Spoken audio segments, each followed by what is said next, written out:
We are still in the midst of the international break, with the majority of Liverpool players away with their nations competing in either qualifiers or friendlies. For those that have been left behind, it's time to take some rest and get ready for the final part of the season, where Liverpool will be looking to make a top 4 charge. Whilst Liverpool aren't playing, there is still stuff to go over, and in today's video we take a look at the transfer update Fabrizio Romano has provided, along with going over all the latest Liverpool news from the last 24 hours. There is so much to cover in today's video.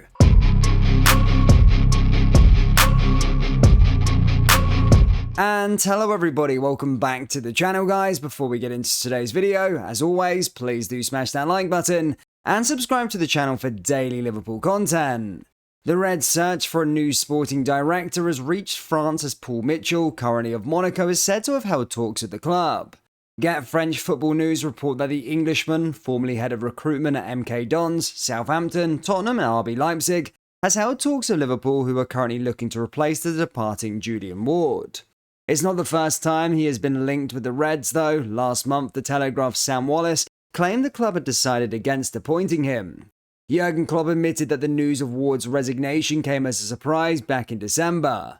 Mitchell is also set to leave his post this year despite Monaco's attempts to extend his deal, and a switch to Merseyside could present the next step in the 41-year-old's career.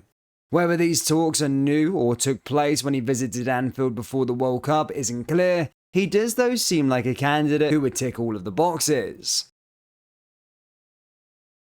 Last week, former Liverpool defender Jose Enrique claimed via his agency that a deal for Bayern Munich's midfielder Ryan Gravenberch was done. It was a bold claim which Enrique has since backtracked on, deleting the YouTube video in which he said the player is ours and describing it as fake news on Twitter. It is the same agent as me, Team Raiola, the Spaniard said. We had a meeting not long ago in London, this is our player. Gravenberch was a player of interest last year as explained by Sky Sports' Melissa Reddy, only to opt for Bayern Munich, where he has started only 4 games so far this season. Links with a loan move emerged again in January, and now the 20-year-old is seemingly a possibility as part of this summer's midfield revamp. However, according to The Athletic's James Pearce, nothing is nailed on at this stage, and whilst the Dutchman will be one of many under consideration, the journalist insists Jude Bellingham is clearly the priority.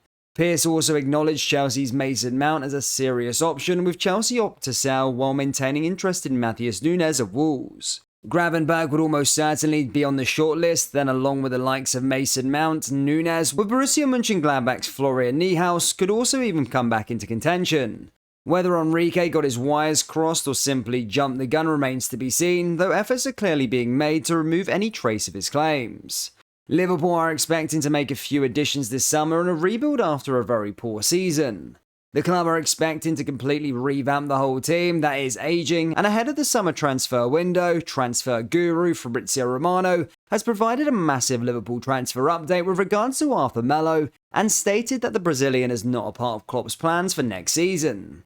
He tweeted, Arthur Melo will leave Liverpool at the end of the season as expected. He's returning to Juventus, buy option clause won't be triggered. He's been unlucky with injuries, Arthur is now back, but I think he will return to Juventus in July. Following a report claiming that Liverpool are increasingly unlikely to sign Jude Bellingham, sources on Merseyside have insisted a deal is still possible.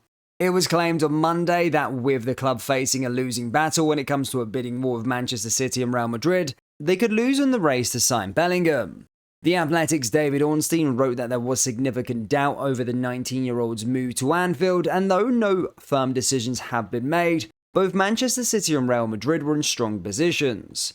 This led to understandable concerns from Liverpool supporters who have been told repeatedly that Bellingham was the club's #1 target and was effectively the reason for their lack of reinforcements in the midfield as of late. But journalist David Lynch, writing for Football Insider, has brought word from sources close to the club that the teenager remains an active target. The deal is still being worked on, Lynch reports, noting that Liverpool's sales pitch to Bellingham himself would be vital. There's been a long acceptance at Anfield that Liverpool would be unlikely to come out on top of any bidding war with Real Madrid or Manchester City for Bellingham should one ensue. Yet the pursuit of the Englishman has always been predicated on convincing him that a move to Merseyside would be the best fit for his future prospects. Ornstein's colleague at The Athletic, James Pearce, wrote similar on Tuesday, explaining, "If you get a firm commitment from the player about his destination of choice, then that should avoid any bidding war." Lynch's notes how Liverpool have been working on convincing Bellingham his future lies on Merseyside since before he even left Birmingham for Dortmund. In fact, he has been previously reported that the club attempted a £9,000 deal to sign him as a 9-year-old in 2012, following a 2-day trial with the club. Furthermore, it's pointed out that the chance of the leading role in a regeneration of a gaping midfield, as well as Bellingham's closeness to Jordan Henderson and Trent Alexander-Arnold, could be persuasive. Should Klopp's sales pitch land and the player inform Dortmund of his presence for a move to Merseyside, Lynch concludes it would become more difficult to use other clubs' interests to inflate the fee. As ever, there are many moving parts when it comes to a deal of this magnitude, with the Bundesliga leaders aiming for a fee of exceeding £126 million, but it is encouraging that Liverpool are refuting Ornstein's claim. Diego Jota now has a second song dedicated to him by the Kop to the tune of Fernando Torres, and he revealed the special connection to the striker. Jota's song has been sung by Liverpool fans since the early days of his time with the club, but he has now been treated to another. It goes by the tune of The Animals Went In by 2x2, just like the Torres bounce from the legendary Spaniard's successful spell at Anfield. For me, I have to say it makes it even more special, he told Jamie Webster in an episode of Off the Pitch shared by the club's official Twitter account. The association with Torres would be special for any Liverpool striker, but Jota revealed a deeper connection with the 39-year-old from their time together at Atletico Madrid. He said, "I liked him a lot. Then I signed for Atletico Madrid and my first game was a friendly and I played up front with him. He was so nice. I still have a picture on my phone and now having the same song, it's unpredictable." Jota's time at Atletico was largely spent out on loan, first with Porto, then with Wolves, when he joined on a permanent basis in 2018, 2 years on from his arrival at Madrid. Years later, he would make a £45 million switch to Liverpool and follow in Torres' footsteps, and they were reunited ahead of the 2-0 victory over Atletico in last season's Champions League victory. In 2021, Torres told Liverpool's official website that Jota was really young when he came to Atletico. "We shared a pre-season together and it's really nice to see how he is improving and being a really important player, starting for Liverpool many times and scoring goals." After less than a year of retirement, Roy Hodgson is back in the Premier League, agreeing to take over at Crystal Palace for the rest of the season.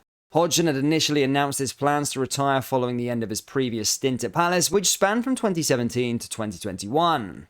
But the offer of a firefighting role at Watford in the second half of last season proved too tempting, with the ex-Liverpool manager taking over for 6 months before again retiring. That, he insisted, was that, until Patrick Vieira was relieved of his duties at Selhurst Park earlier this month. Palace were on a 12-game winless run, but the decision to sack Vieira was a surprising one to some of his players, as Joel Ward admitted this week. Either way, the threat of relegation proved too concerning for the club's owners, who have now confirmed the return of Hodgson on an interim basis until the end of the current campaign. It serves to extend a remarkable career that began in 1976 with Swedish side Halmstad's BK, and has taken jobs in Switzerland, Italy, Denmark, the United Arab Emirates, Norway, Finland, and exclusive national team England. Hodgson is of course notorious on Merseyside for his miserable 6-month reign in charge of Liverpool, which brought just 13 wins in 31 games. Palace are currently 12th in the Premier League, but are one of the 9 sides with a genuine chance of relegation come May. They sit just 3 points above the relegation zone, having played 2 games more than West Ham in 18th and 1 more than Leeds, Nottingham Forest, Leicester, and 19th place Bournemouth. After he took over at Watford in a similar situation last season, the Hornets won just twice in 18 games, losing 13 of those and dropping into the Championship. Watford scored 11 goals in those 18 fixtures, conceding 37, which is worse than goal-shy Palace's current tally of 22 scored and 38 conceded in their games under Vieira this term. Liverpool fans, what do you make of Arthur Melo, and would you sign him permanently? And what do you think of the situation with regards to Jude Bellingham? Let me know your thoughts down there in the comment section below. That brings us to the end of today's video. Please do smash that like button and subscribe to the channel for daily Liverpool content. Thank you, and I'll see you all next time. Take care. Peace.